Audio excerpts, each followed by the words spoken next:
Pas suksesit në Eurovision, Shkodra Elektronike paralajmëron fansat për një album. Pas suksesit në Eurovision që këtë vit u mbajt në Basel të Zvicrës, Shkodra Elektronike duket se nuk e ka në plan të ndalet.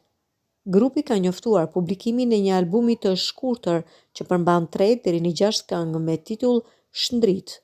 Ky album bëhet e ditur se do të lansohet për fansat e publikun më 23 maj. Po pritet gjithashtu me kuriozitet pas suksesit që korrën duke u renditur në vend të 8 në kompeticionin e famshëm muzikor. Fituesi si vjet, vlen të ceket se u shpall Austria. Në vend të dytë u rendit Izraeli, për të cilin pati shumë zhurmë, kurse në vend të tretë Estonia. Sidoqoftë, pritet të shihen në vazhdim se si do të vazhdoj karriera e Beatrice dhe Kol, që për momentin janë në vëmendje të madhe.